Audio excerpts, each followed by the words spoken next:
Life Audio. Today on Talk About That, John pits AI servers against one another and learns about a war that lasted about as long as this podcast episode. Meanwhile, I get a note from a mysterious stranger and tell the strange and misremembered history of Rosie the Riveter. Plus a conversation about tradition and the tension we hold between honoring the past and charting a new direction. Today's episode is not sponsored by Aloe Governor, the British treatment for sunburns.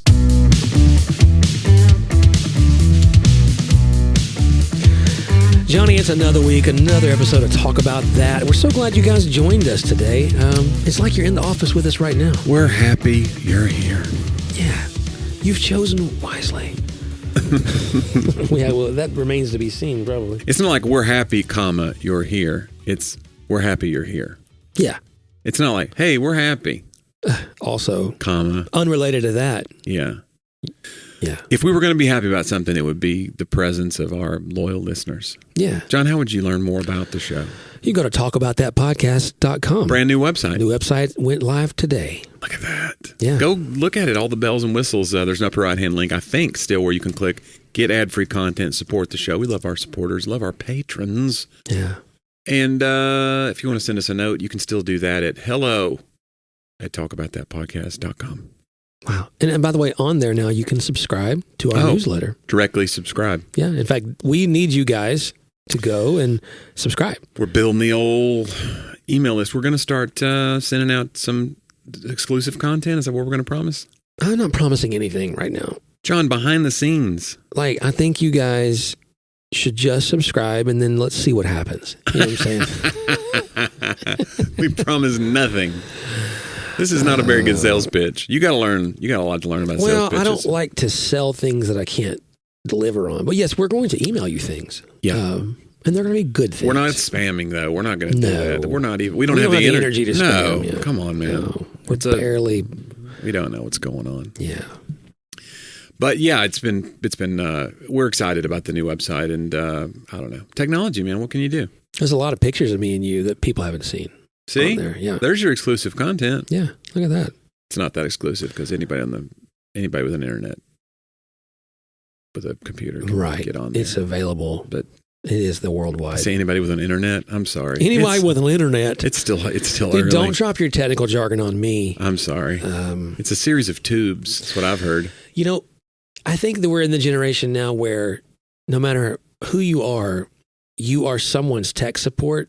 And then you need someone's tech support. Yeah. Like you're on. Yeah, we've crossed over. Yeah. You're right. Because it used to be like the younger, like they had to do everything. And now it's like, there's stuff that's over my head. Uh-huh. And there's stuff that I'm like, move. And I like condescendingly help somebody. Yeah. But then I have a guy I call too when it's like, well, clearly I have no idea what I'm doing here. Right. Like I have a guy who sets up my chat bot. Oh, wow. So if somebody wants tickets or whatever, they text the word tour to whatever, and there's a person who's like doing that for me to set up all the parameters of my chat bot. Wow. And I don't love the chat bot because it's too aggressive right now. Because like if somebody's like the other night, I was kind of having a conversation with somebody on direct message on Instagram who's another artist, and they wrote, hey, I go, hey, great show. Because I went to their bluegrass show. Yeah. And then this person wrote back, oh, thanks so much for being there. And then my chat bot goes, are you trying to learn more about Jonnie W. shows? And they had to be like, no. And I'm like, I'm so sorry. So it's like, it's a little, it needs to be tweaked. It's like a dog that jumps on them when they come in the house. Yeah. I'm sorry, he does that. He's friendly, really I promise. He'll lick you to death. Oh, my goodness. Yeah, like last week, I needed to send myself some large piece of information. So I put it into my iMessage in my machine to text it to my phone or vice versa. I can't remember. Right. And it was so big, I got the spinning pinwheel and man, could not, like for days. Days of a spinning pinwheel. It would not stop. So this time, Jeffrey, who listens, will be so happy because he's my guy. Right. Who did fix stuff for the website this morning for us, by the way. Thank you, Jeffrey. But literally, I used Claude. And I went back and forth with AI. Claude is like chat or Grok, but Claude's better. Claude's the one, by the way, that when they told Claude to shut himself off, that he wouldn't do it. Do you think he's better now? Well, I think he's smart enough not to, shut himself down. So I don't know, able to help me. What Claude doesn't, the difference between Claude and Chat is that, guys, and hear me, if you're using Chat as like a research tool. Yeah, we've talked about that. We talked about this last week. He won't stop writing. He can't help it. He can't override. He spins a yarn. Yeah.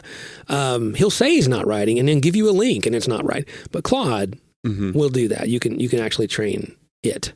And so I went back and forth like, hey, and I got in and removed a bunch of like database files and all kinds of things. It took me 2-3 days of working it till I finally found a way to get that process to stop. And then it's all working now. So I did this on my own. I was my own, Claude was my tech support. Yeah, Claude was But your it was guy. way beyond. Like I probably tried 12 things that I had no idea even existed on the machine to get These fixed. bots, though, I don't know, and it feels like you said, the information is wrong, or it's almost like to scare you away. Here's an example. So I went to a show the other night. A buddy of mine is like a character comic. He does characters on Insta, and they got really big. He gets like over 200,000 followers, and so he started doing comedy shows with those characters. He comes out 3 different times as those characters, and then his comedian buddy Adam Bush comes out between him to stand up while he goes and changes clothes. Wow. And it's really funny, and he has a fan base that comes to these shows. His name's Chris Munch, great guy. And so I was at that show. I come out, and I drive home, and we park. It was at this place called Love and Exile. It's like a wine bar venue, weird venue in Nashville. Nashville has a million of these weird venues like that. So it's one of those places where it's not really a performance venue, but hey, here we can set up chairs in this wine bar, and you can do your comedy show. And you're like, okay, sure. So we did. But anyway, I was on that show, and so I come out, I drive home, whatever after, and parking's a nightmare in Nashville, but you just kind of wedge yourself in. Then yesterday I was out, or 2 days ago I was out after the show with my wife, and she goes, there's something on your wiper. And I go, oh no, tell me they didn't give me a ticket. Because sometimes they'll put the little envelope under your wiper. You don't see it. Yeah. Because under the little edge, and you're like, whatever. It wasn't. It was a note, John. Oh. It was a note from a person who had hit my car and scratched it. Oh, pretty badly. Hey, I'm sorry. And oddly enough, I was kind of like, people leave notes still. Did they leave a phone number? They left a phone number. They said, I'm happy to Venmo you. Just let me know what the damage is. Wow. And I was like, okay, this isn't exactly like exchanging insurance information, but we'll try. So I text them. They text me back. They were really apologetic. I go, well, thanks for leaving a note. I said, it says a lot about your character just that you left the note. Assuming this is the right, they left the number there. Yeah. What if like this is the scam? Oh, you go scratch someone's car, leave a note, and then they hunt me down. Well, no. Now they get access. Then somehow there's some Trojan horse into your Venmo or something. And is there a Trojan Venmo horse? I don't know. I think I just made a thing up. Ask Claude. Okay, so anyway, all that is a long story, but the scratch is pretty deep. It goes to the paint. Guys, so I'm like, well, it's got to be fixed, right? Sometimes the scratch goes all the way to the paint. Listen, the first scratch is the deep. Wait. I think St. Cheryl Crow said, no. So I go online and I'm dealing with these because I need to get an actual estimate. But I thought there's online tools now where you can take a picture of the thing and be like, what would this scratch cost to, surely, because I've seen it happen before. Sure enough, hey, take a picture of this, take a picture of this. And so these online tools on this one, and I go, all right. And then a chatbot got online with me and said, we estimate the cost between $1,200 and $1,500. I'm telling you, this scratch is 3 inches long. Yeah. If that. I go, and then it says, if you want a full actual estimate from one of our techs, just send us, we'll send you an email. I go, yeah, let's go ahead and do that. Let's go ahead, yeah. Because I have a feeling you've overshot it by. Look here, Scratchbot. Yeah. Yeah. But I mean, maybe that's just what scratches cost to fix, which is why I may just have a scratched car now. Well, because I can't tell this Venmo person, hey, by the way. But they got because they thought it was going to be a couple $100 probably. They're probably going to paint the whole thing. Here's the thing. I had to do some car repairs. Yeah. And I found that if you go to the places that are used to taking insurance, absolutely. Right. There's nothing under $1,500 they're going to do. Yeah. I made clear to the bot that this was not insurance. I got a guy, though. Oh, okay. That you can, yeah. Okay. I got a guy. Well, my person who is going to Venmo me back for this will appreciate it more than me because it's like, hey, I got somebody on the dole. Again, I got somebody on the hook for this. I have someone who just learned how to drive in the last year. Those are the opposite things, by the way. Saying he's on the dole, meaning he's on the take from me. On the hook means he's on the hook for the bill. Never mind. I don't know how the English language works. He's not really into the Anyway, I have a guy and you have a guy. Let's connect those. Yeah. Because it was great that I found a guy. Because again, Yeah. new I driver. know you had your truck repainted. You had on the Lexus. There's a couple things a few times. But you know what? My daughter's had some scratches, but she's not had any wrecks. Yeah. I'm the only one who's wrecked that car. Isn't that crazy? Because that first wreck in like 15, 20 years. Oh, man. But I pulled across and didn't see that there was a third lane there while I was trying to cross standing traffic. Guys, sometimes y'all are trying to cross that standing traffic and you don't know there's something coming. Isn't the thing you look left, you look right, you look left, and you look right again? Because by the time you looked left, somebody might be coming from the right full speed. No, what happened? Is it right, left, right? Is I was staring at all these. But I'm saying, isn't that the rule? I don't know. It depends on where you're turning. I was in the center lane, turning left across 2 lanes of traffic. Sure. And there was standing traffic. And you had been drinking. It was the traffic was not moving, and it was so light, and there was no cars coming beside them. This sounds like everybody's story. They came out of nowhere. And then as soon as I pulled, it turns out I didn't know that lane over there existed. Okay. And I will say this, all the little scratches that have happened to my daughter's car have all been Cadillacs. Interesting. In fact, we want to put like some of those almost like on the airplanes and stuff where, whoever they take down, there's a little or a Buckeye, let's say it like that, on the Ohio State helmet or whatever. Little like every time that the car touches a Cadillac, a little Cadillac thing on the side. Yeah, that's what it should be. And I got hit by a Cadillac. So it's the third Cadillac that's touched my daughter's car. And your mom drives a Cadillac. Well, that was one of the other ones. Oh, she bumped you. She grazed you. No, Sadie there was a car parked behind her and she had never pulled out of the garage. With that, so she scratched that one a little bit. And we got that all taken care of. Well, that was her hitting the Cadillac. That wasn't. That's what I'm saying. Oh, I see. Yeah, Cadillacs. She's drawn to Cadillacs. I'm telling you, man, they must be stopped. And the Cadillac was drawn to me. Would you say she's a Cadillac converter? That's not a thing. Come on, that's guys. Dumb. John, I think it's a good time to hear a word from a few of our fine non-Cadillac sponsors.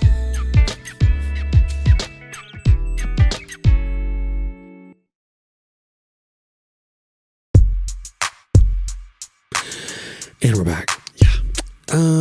Johnny, I think it's that time. Oh. Yeah. Already. It's my quote of the week segment we call They Talked About That.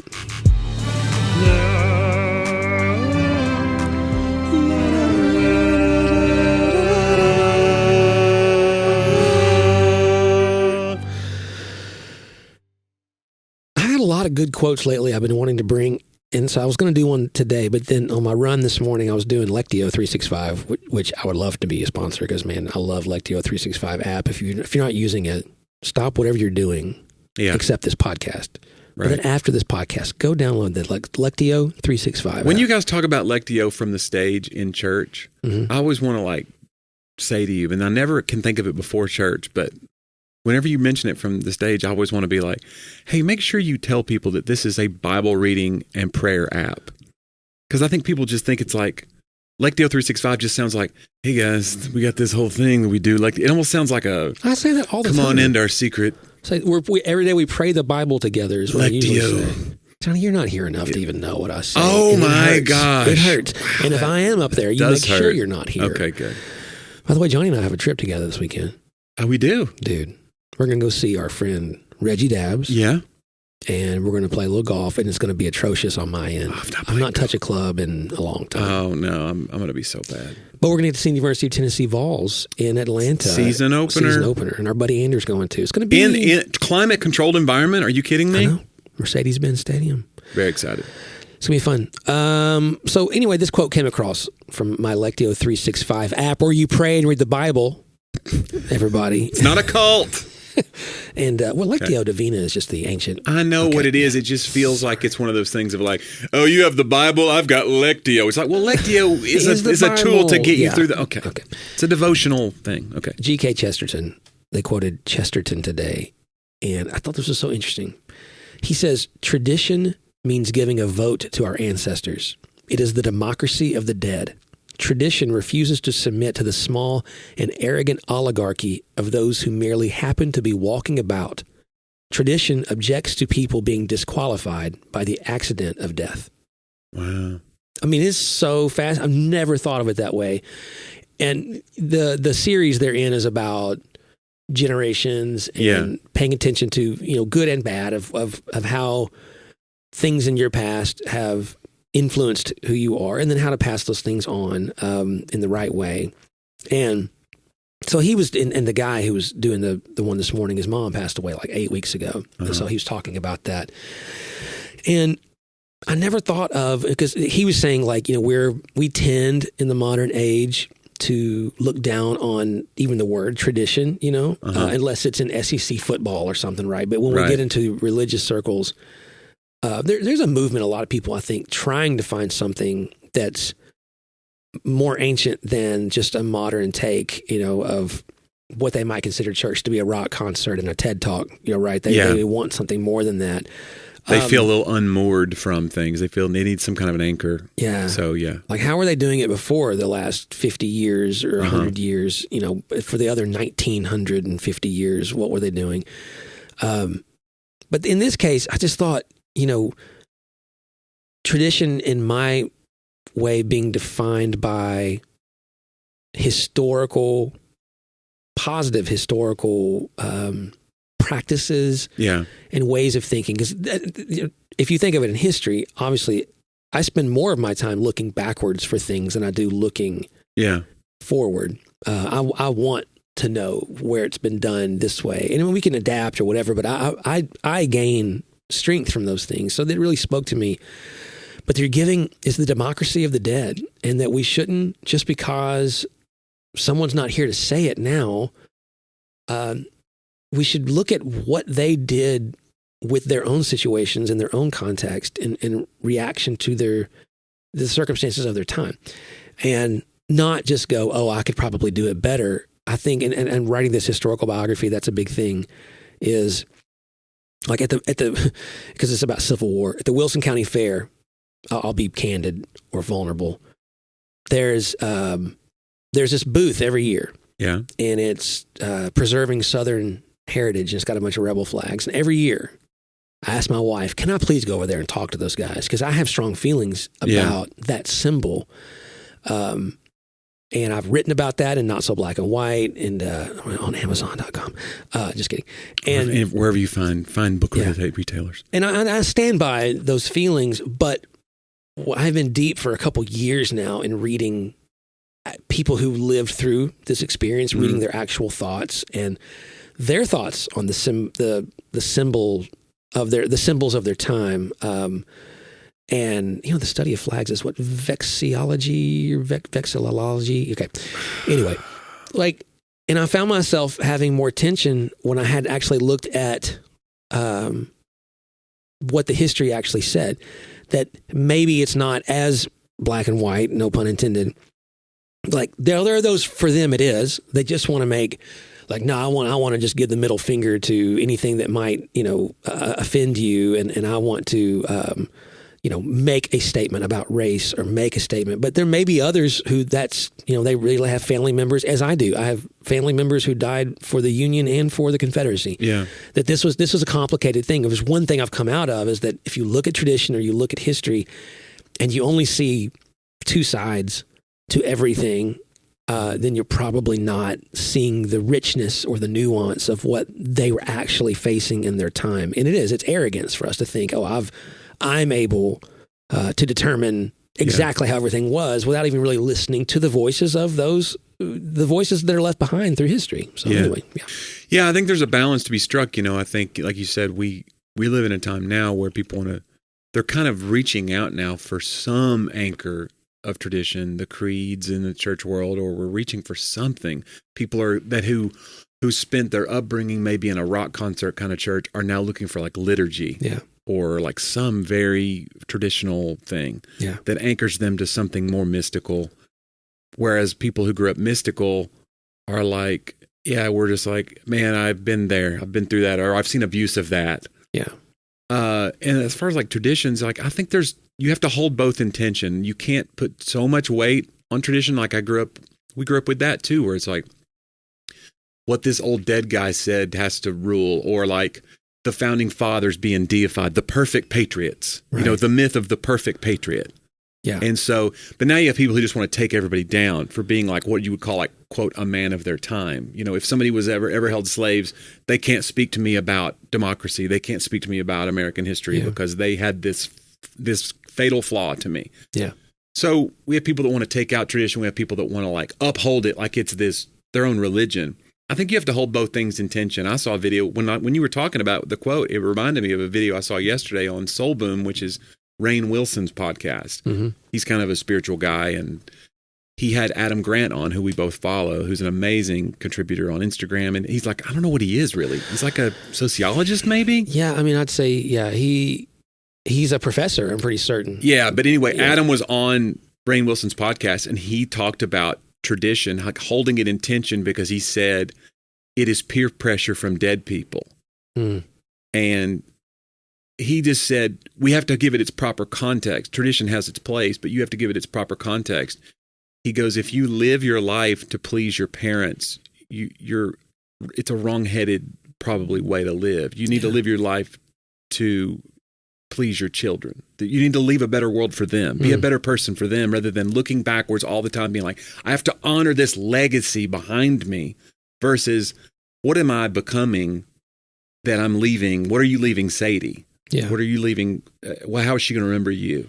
Versus like, I got to make sure mom is proud. So your mom may be, you know what I'm saying? Like, you may have been raised with racist parents, or they have values that you don't hold to anymore. Right. You have to let those traditions go. So I think you have to hold both in tension.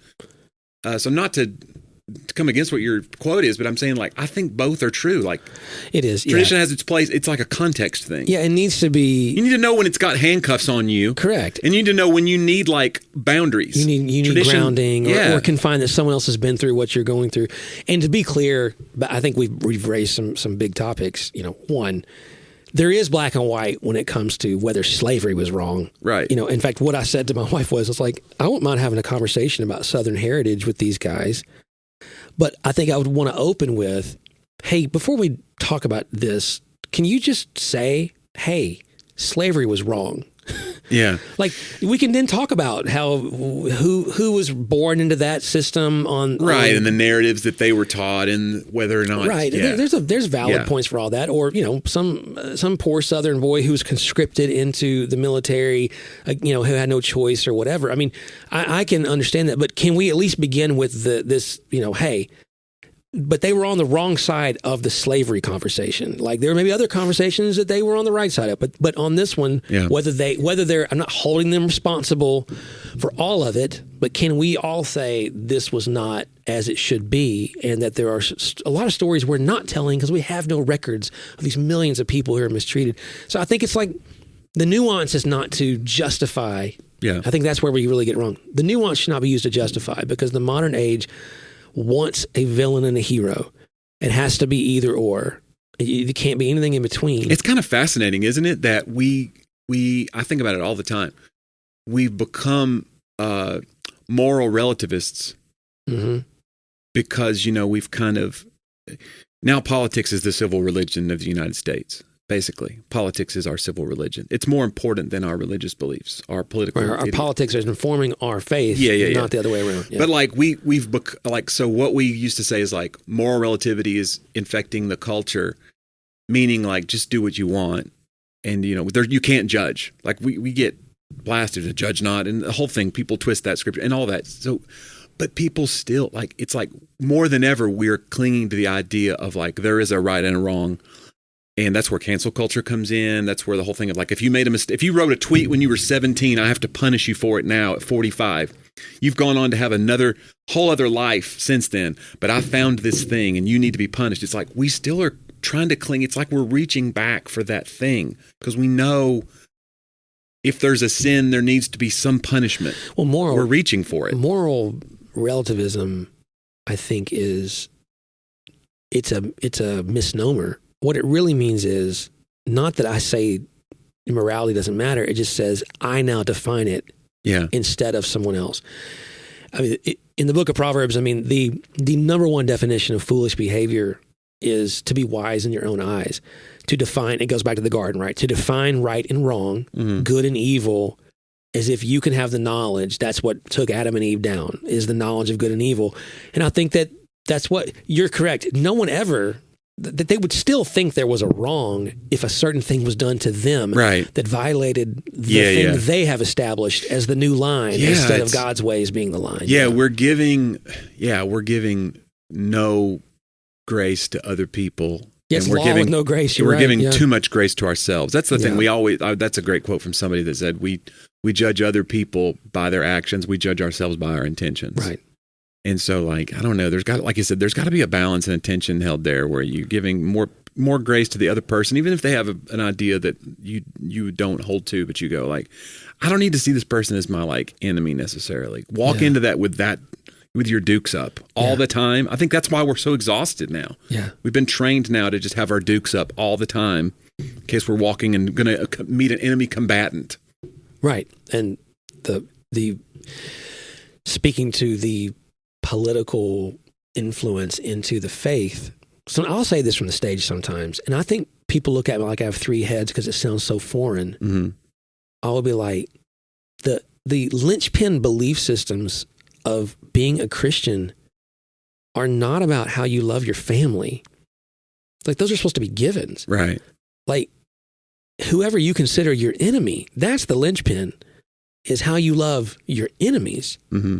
And it's like, it's just as offensive now, it feels like, as when Jesus said it. It's like, they're going, what? And I don't know if they're really going, what? Some of this is my own issue. Maybe they're like, yeah, I agree. But guys, how did we treat in our, forget about just what you said. How did you think about people that have an enemy, I guess, viewpoint? Yeah. Like, you don't have to agree with what they do or what they say or what they believe. Right. How do you love someone that the world would call your enemy? Because that's going to be the true test. It's not, how we love one another and how we love our enemies. I mean, these are the big things, Some of us have podcasts with our enemies, and that's how serious some of us are about this thing. It's awkward. Is that why you never pay for lunch? It is tricky. It's well, no, that's because I'm broke. Well, anyway. Clearly. That's a good quote, though. John, let's move forward. Let's do old jokes with Jonnie. We call it Joke About That.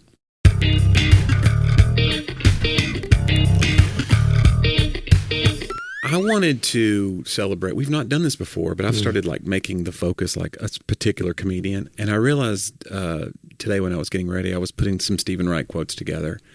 And I was like, I maybe have talked about Stephen Wright once before, and I had a bunch that I've not used. And I may do Stephen Wright another day, but I thought I've never done Tim Hawkins, who is like a huge mentor to me. Yeah. When I was getting started, and very successful comic. And if you don't know him, look him up. Tim Hawkins. Great comic. But and a mutual friend, because I got to work on his book with him. That's right. We're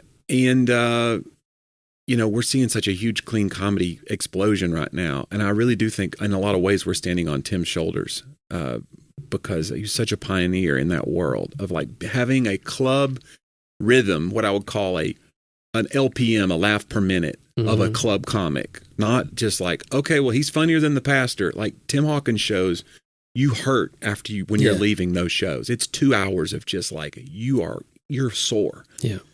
And I think he was the guy who really broke through because he was so intensely funny in a way that a club comic was, but he was doing it in churches. He was doing it in these houses of worship. And it was such an interesting thing. And so a huge pioneer. But I wanted to celebrate a few of his jokes that maybe a lot of people don't know, because there's a lot of jokes that you could do. Like Tim does them and they're funny because Tim's doing them. But like we used to do this thing called the joke medley or the tweet song when he would do it with him, and it was just us doing one-liners. And he would always do these ones, and then sometimes he would do ones and he would stop doing them, and I'd be like, that's one of my favorite ones. So I wanted to do 3 of those today. Okay. These are a few of my favorites that Tim did, and maybe he's not especially known for. But here's a couple. This is one that he did do quite a bit in the show. Did you hear that the guy who invented the remote control passed away yesterday? Yeah, they found him between the couch cushions. That's a dark one. Yeah. I like the dark. I don't know what it is. This one's just absurd, and I don't even know why. I don't even think he knows why it's funny. Sometimes you write a joke and you go, I'm not sure why that's funny, but it really is funny. Yesterday, I put on my glasses over my contacts, and when I looked in the mirror, I saw my grandfather when he was a baby. That's great. That's just like, what is that even? It's very meta. It like blows your mind. Like, what happened? Yeah. You saw through. I don't know. And this is one that he did once or twice. And I always think about it when I think about Tim, because Tim's show is like for everybody. But every now and again, he would write a joke and I'd be like, that one's just for you.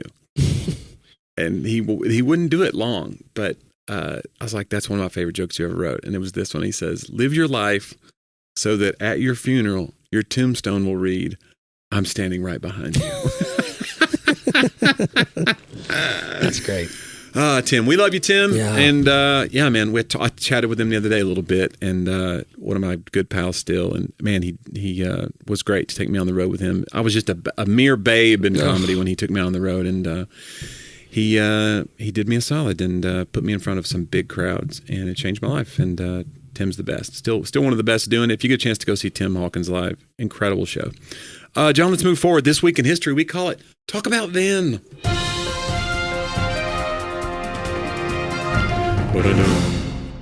John, this week, a dark day for you. Oh. In 1920, because the 19th Amendment to the U.S. Constitution was passed. You know what that one was? This is suffrage.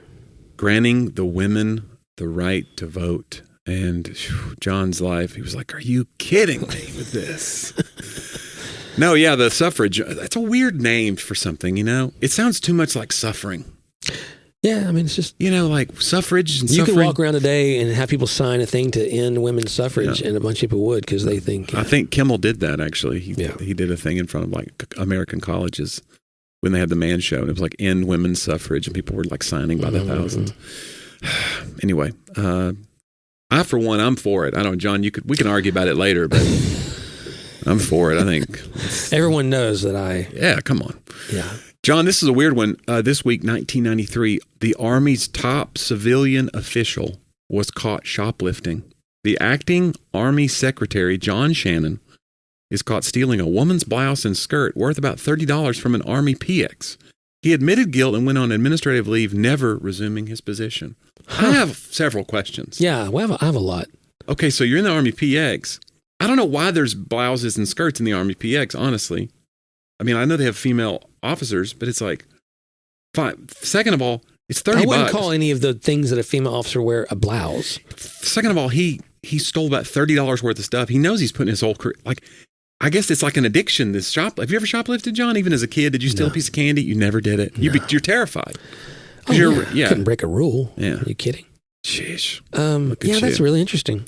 Yeah, so John Shannon, he never resumed his position. Wow. $30, his whole career went down for stealing women's clothes from an Army.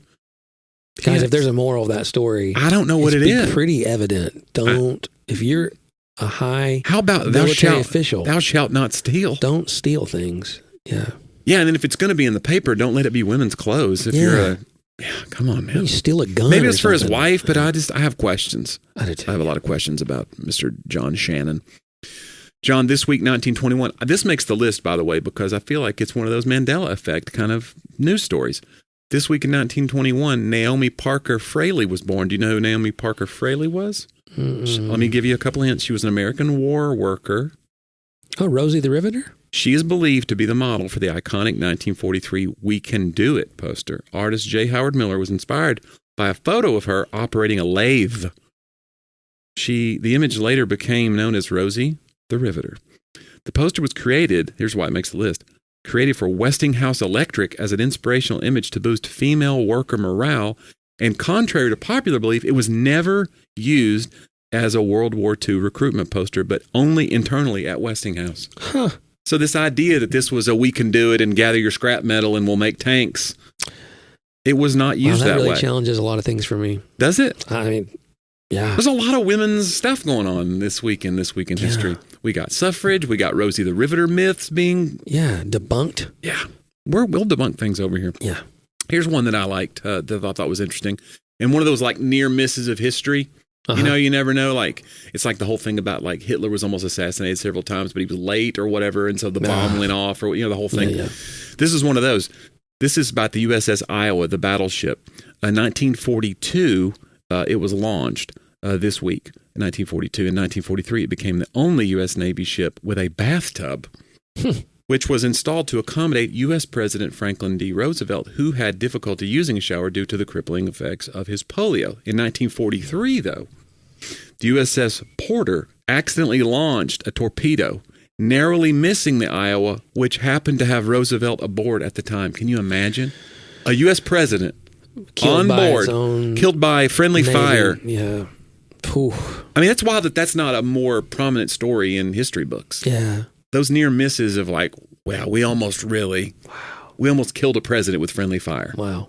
Isn't that crazy? Did you know that story? No, I did not. I mean, I know. And I wonder if that's the same USS Iowa that had the mishap with the gun and the people died later on. I didn't look it up. I need to find that out. Because the USS Iowa was, there was the gunship, something went off and I don't know. It was yeah.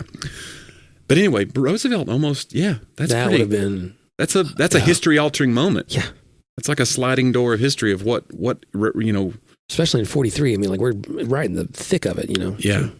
Here's one, John. Do you know that this week in 1896, the world's shortest recorded war occurred? 1896? 1896 it was called the Anglo-Zanzibar War. It was fought between the United Kingdom and the Zanzibar Sultanate. Do you know how long it lasted? No. Do you want to take a guess? 3 days. 38 minutes. Wow. The war began. This is crazy to think about. The war began after the death of the pro-British Sultan Hamad bin Tuwani 2 days earlier, and the subsequent succession of the 29-year-old Sultan Khalid bin Bargash. Khalid was suspected of poisoning Sultan Hamad. The British authorities were opposed to Khalid and preferred Hamoud bin Muhammad, who was more favorable to the British interests. A treaty signed in 1886 required candidates for the Sultanate to obtain permission from the British consul, and Khalid had failed to do this. The British considered this a cause for war and sent an ultimatum to Khalid demanding that he leave the palace. Khalid then called up his forces and barricaded himself inside the palace. His forces consisted of about 2,800 Zanzibaris, mostly civilians, but also included the palace guard and several hundred of his servants and slaves. The British began bombarding the palace at 9:02, along with the sinking of the Zanzibar royal yacht. Oh. So there's a yacht involved. This is the HHS Glasgow and 2 similar vessels. The fighting ceased at 9:40. The Sultan's forces sustained roughly 500 casualties in 38 minutes. 500 casualties, only 1 British injury. That's a massacre. Oh my gosh. The British then placed Sultan Hamoud in power at the head of a puppet government. Khalid escaped to German East Africa after receiving asylum from the German consulate. John, it almost took me 38 minutes to read all that. The war is already over by the time I finished that 3 paragraphs. That's crazy. Yeah. 500 to 1 is, you're not fit for war. You're not going to win that war. You're held up in a palace and you're just going to bomb it. I mean, I guess, but come on, dude. I mean, that's the thing. There's no, it's not like you get one of their guys. You don't just hold up someone here that's not a fort anymore. I mean, I'm not going to pretend I'm good at war, but no. Jonnie, I don't even think you're in the top 10. No, I didn't make regionals. Yeah. I'm going to go ahead and keep telling jokes. I don't think war is for me. You're a joker, not a fighter. Thank you. There you go. Appreciate it. Anyway, that's it for This Week in History, John. Fascinating. I think it was a good show. It's a very good show. The show was about 38 minutes, oddly enough. It really is right there. If the fighting had started before I don't know, it's like a history. The show, that's crazy. We aligned that on purpose. Mm-hmm. That's how we roll here. You're welcome. That. A lot of intentionality. We're an educational podcast now. That's right. Guys, Jonnie, where could they hear more about the show? talkaboutthatpodcast.com. If you want to know more about my tour dates, johnnyw.com. I've got a show Thursday night in Nashville if you're a Nashville person or Middle Tennessee person. Johnny W. and Friends. Got some special guests coming along. I don't want to name names, but you're not going to want to miss it. Some stars may pop in. Yeah, he told me today. I was like, ooh. Yeah. You're going to want to be there. Yeah. Anyway, it's a nice intimate gathering, and Johnny W. and Friends, just a few tickets left, and excited about that. A bunch of other shows popping up, and you're going to want to do that. I'm going all across the fruited plain this fall and winter. Yeah. Also, if you want to send us a message, we love hearing from our listeners, and you can just send an email to hello@talkaboutthatpodcast.com. And we love hearing all the things that are happening and how the show is affecting your life. Deeply impacting you and your family. The influence that it's causing. So, but no, it means a lot that you guys reach out. It means a lot that you join us every week. It actually does. Like, it means, guys. Yeah, what are we going to do without you guys? Just sit around? Can't believe you do it. You haven't figured it out yet. So, all these episodes. So, still fooling them. Don't figure it out before next week, because we're going to do it again next week here on Talk About That